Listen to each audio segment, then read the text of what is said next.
Cyprus dates to around the 10th millennium BC and has had a turbulent past, largely due to its strategic position in the Eastern Med.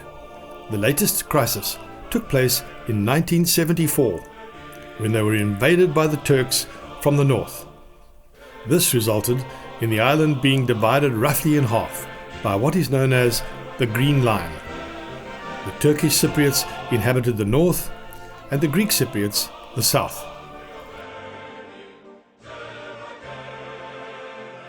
These events and the resulting political situation are matters of a continuing dispute.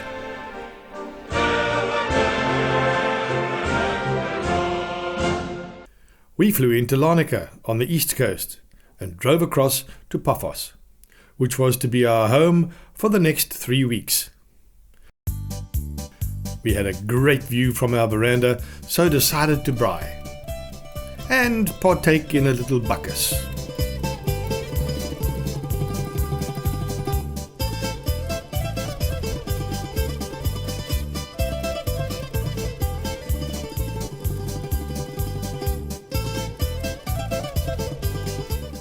Cyprus is so old, they're always digging up ancient ruins. Parts of the old town, quite picturesque. Shouldn't it be red? Some areas have been given a facelift. It was Easter, so I guess this was their Easter parade.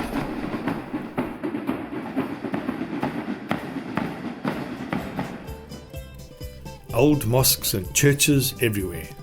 The town flea market was open that morning.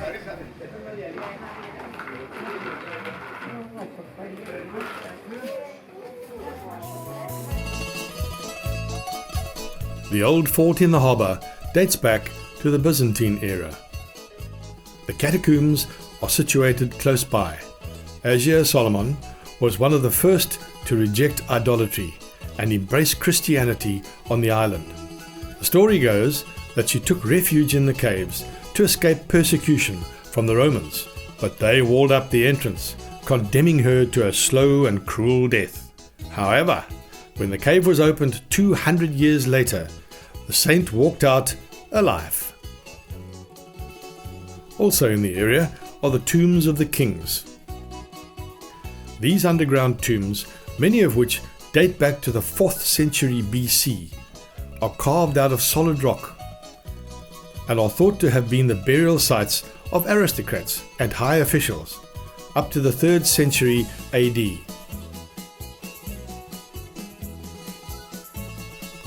The name comes from the magnificence of the tombs. No kings were actually buried here. Some of the tombs featured Doric columns and frescoed walls.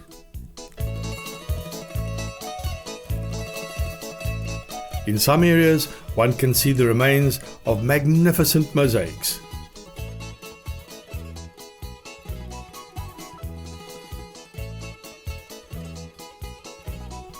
Further east was the sanctuary of Apollo, one of the most important religious centers in Cyprus during the ancient times. Sadly, it was destroyed by the severe earthquake of 364 AD.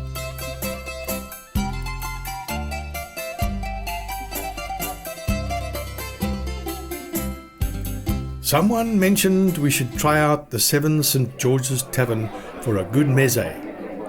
We were not disappointed.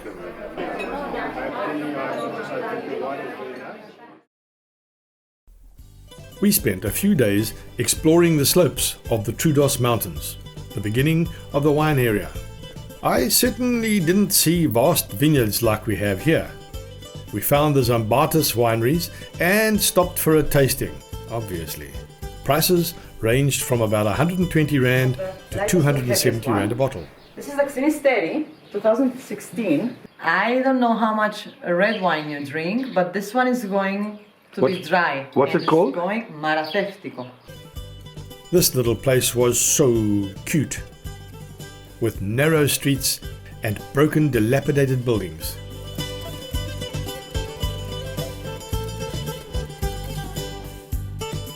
Note the quiet streets though. No people walking around. No children playing. They told us that all the young people had left, and as the older ones die off, the villages gradually decay. However, we found Takas's Tavern, the local, where we had lunch. Great atmosphere.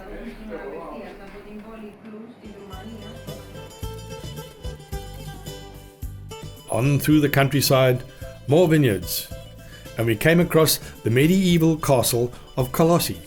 It dates back to the 13th century and was a former Crusader stronghold. Past more abandoned homes. So sad.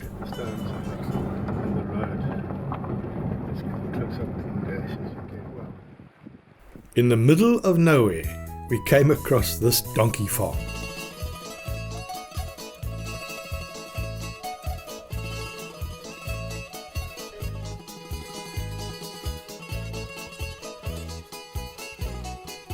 And partook in some light refreshment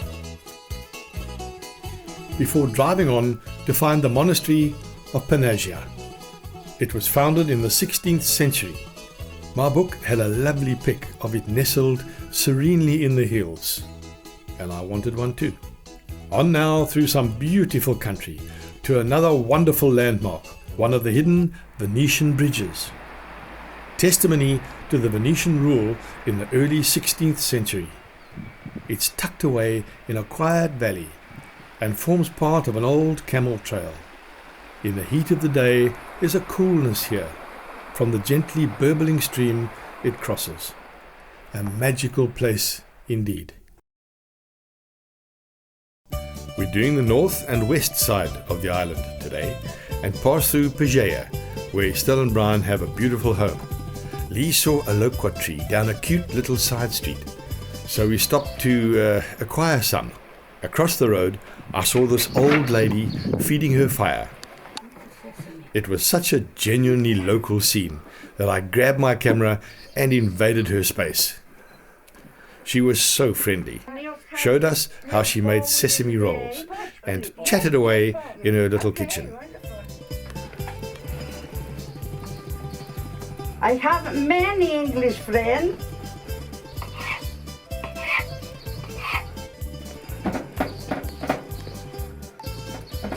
Sesame. Yes, I like. I've no idea how old she was, but life couldn't have been too easy for her. It was small. Now we speak.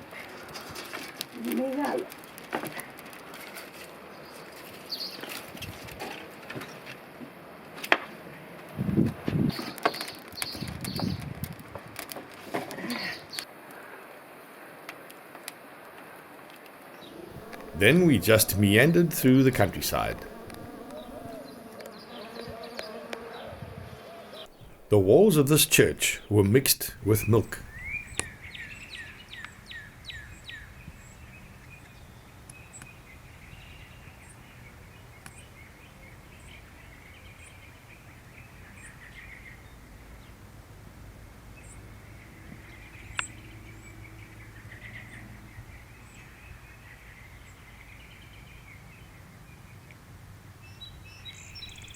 And we found Aphrodite's baths.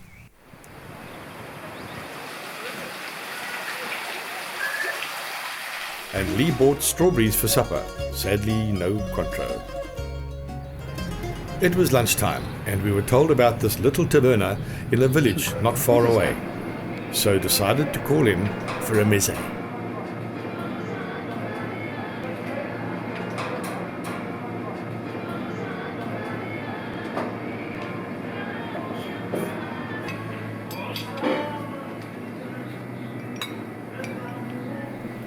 At Polis, still on the north coast, we stopped for a beer in the harbour. Cheers. Thank you, thank you. And decided to take a cruise along the coast.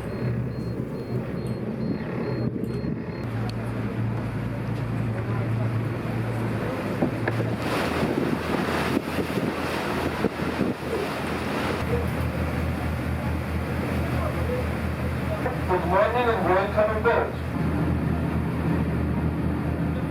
The water was absolutely stunning. I didn't enhance the color of these shots at all.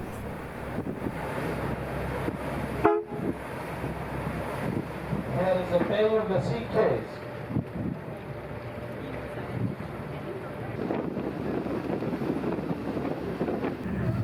We stopped at what looked like a favorite spot for swimming and had a dip in the unbelievable water.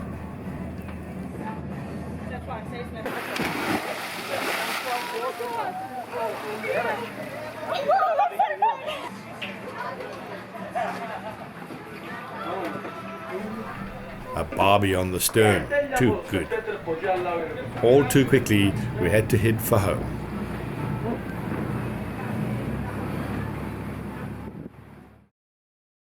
One Friday evening, we spent a memorable few hours at Savas Grill.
We packed our passports and set off for the northern Turkish side of the island, crossing the border at Nicosia.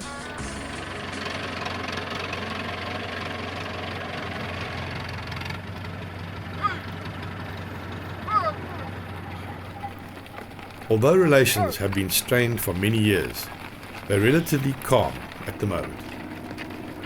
We headed north to Kyrenia and spent a few hours strolling around their very picturesque harbour.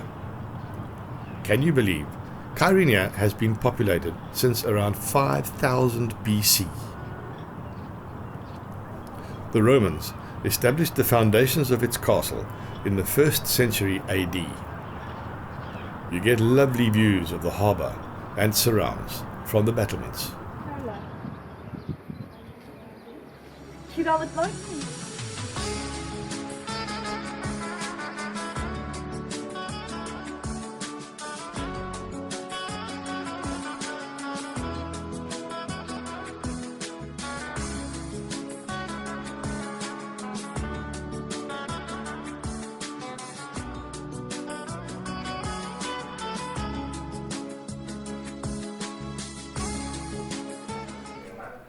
The imposing 13th century Bella Pays monastery and church sits on a hill just behind town.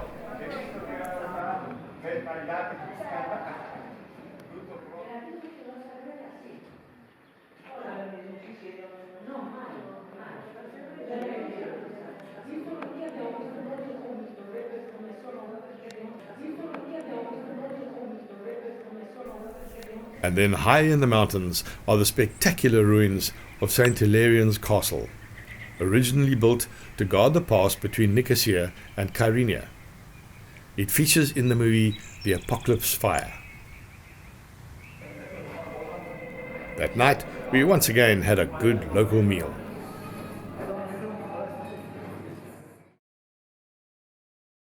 Then it was up to the northeast. The Karpas Peninsula is a long, finger-like area of land in the northeast of the island. You see very little traffic here. A good road, but with a 60 km/h speed limit, very frustrating. You see partially finished homes. Politics and the financial crisis some time ago led to many homeowners having to just abandon their homes. You don't even see much activity in the little towns.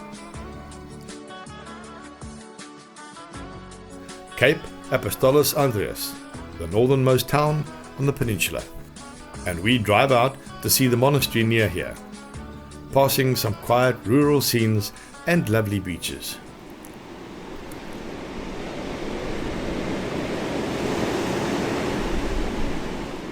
After the Turkish invasion of Cyprus in 1974, very few pilgrims have visited the monastery.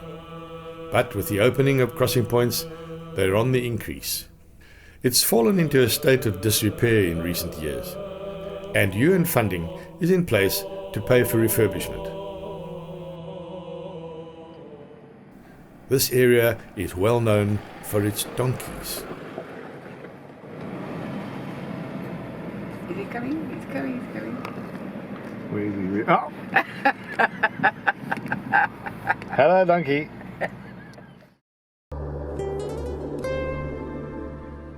We head south now to Famagusta and visited the ruins of Salamis. I know it's a bit boring to see them like this, but after just rereading the pamphlet again to make this video, I wish I had time to tell you some detail about this fascinating town, which was inhabited in the 11th century BC.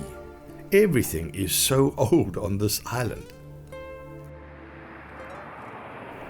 This statue of Ataturk, founder of the Republic of Turkey, stands outside one of the gates to the old city in Famagusta. The old walled town was the island's most important port and a gateway to trade with the ports of the Eastern Med. The merchants and ship owners led lives of luxury. The belief that people's wealth could be measured by the churches they built inspired them to have many churches built in varying styles. Most of them still exist and are the reason why Famagusta came to be known as the District of Churches. I wonder how long old people have been sitting in the old backstreets of Europe.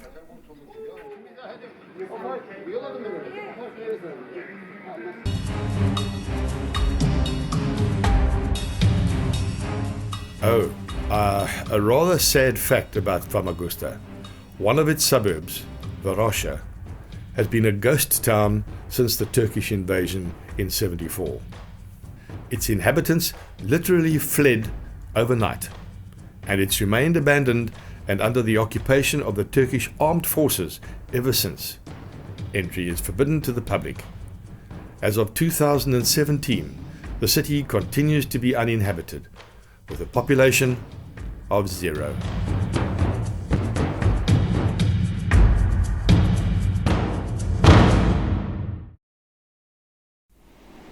It's Easter Sunday, and we've heard that the locals in a little village down the coast called Pusuri will hold celebrations today. On the way, we passed the birthplace of Aphrodite, the Greek goddess of love. A really beautiful spot on the coast. Listen to the rattle of the pebbles as the water recedes.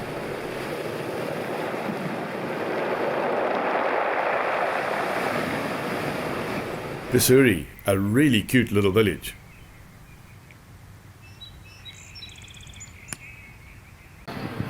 Sitting in his small backyard and hey, way to go. The town square where it will all happen. The pancake stall. She's done this before.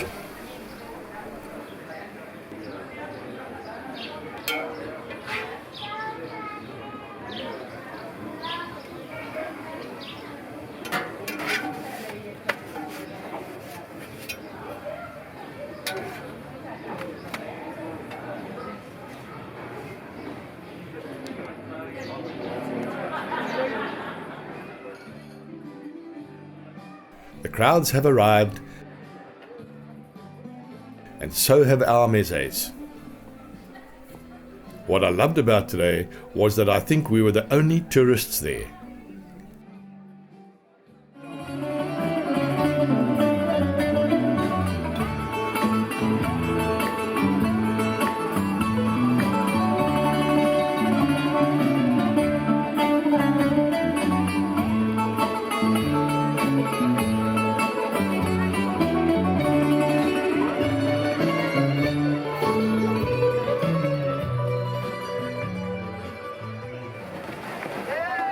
Games for the kids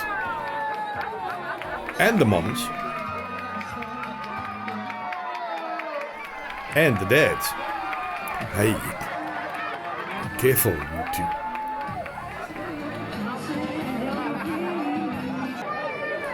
Haven't seen rock lifting before.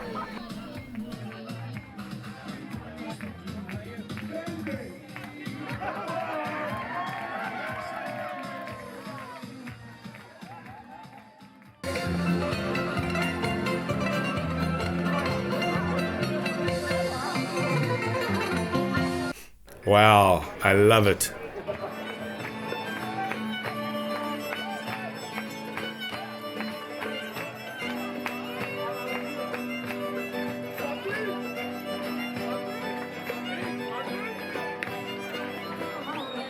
I must admit the traditional dancing was not my thing, but a great afternoon with the locals.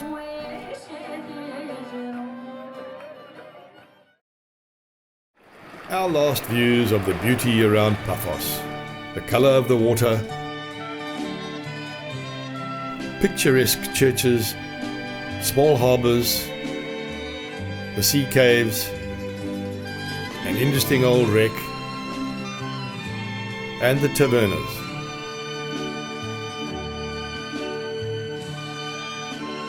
Oh, how we'll miss you.